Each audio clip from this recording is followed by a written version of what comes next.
শালবন জঙ্গলে বাস করত এক সিংহ। সে ছিল অনেক অহংকারী। সে জঙ্গলের সব পশু পাখিদের ভয় দেখাতো এবং খিদে লাগলে যাকে ইচ্ছা তাকে ধরে খেত।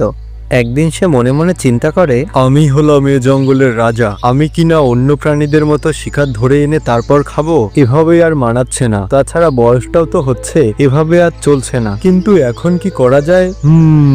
পেয়েছি। বুদ্ধিমতো সে জঙ্গলের সব পশু পাখিদের ডাকলো এবং সবার উদ্দেশ্যে বলল, তোমরা সবাই মন দিয়ে শোনো। তোমাদের আমি যে জন্য ডেকেছি সেটা হলো, আজ থেকে আমি আর তোমাদের শিকার করব না। কাল থেকে প্রতিদিন তোমরা কেউ না কেউ আমার কাছে আসবে, তাকেই আমি শিকার করব। আমি হলাম এ জঙ্গলের রাজা, আমার কথাই শেষ কথা। দুষ্ট সিংহের কথা অনুযায়ী প্রতিদিন কোনো না কোনো প্রাণীকে তার শিকার হওয়ার জন্য আসতে হতো। এরপর একদিন বুদ্ধিমান খরগোশের পালা এলো। তার নাম ছিল চিকু।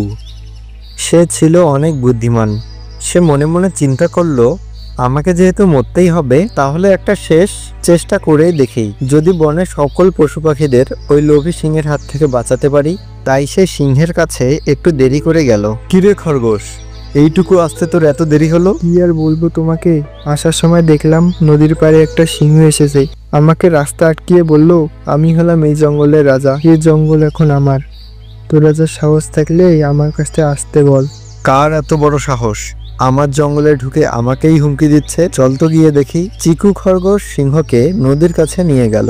মহারাজ, এই নদীর ভিতরেই ওই শয়তানটা লুকিয়ে আছে। চিকুর কথা শুনে যেই না সিংহ নদীতে ঝাঁপ দিয়েছে এবং শ্বাস নিতে না পেরে সেখানেই মারা যায়।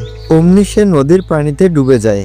এরপর চিকু বনের মধ্যে এসে সব পশু পাখিদের সামনে সব কথা খুলে বলল। চিকুর এসব কথা শুনে সকল পশু পাখি চিকুর বুদ্ধির প্রশংসা করতে লাগলো এবং তারপর সবাই মিলে আনন্দ করতে লাগলো। আজকের এই গল্প থেকে আমরা এটাই শিখতে পেলাম যে বুদ্ধি থাকলে বড় কোনো শক্তিকেও হার মানানো যায়। গল্পটিকে ভালো লাগলে লাইক করুন এবং নিত্য নতুন কার্টুন ভিডিও দেখতে আমাদের চ্যানেলটিকে সাবস্ক্রাইব করে পাশে থাকুন।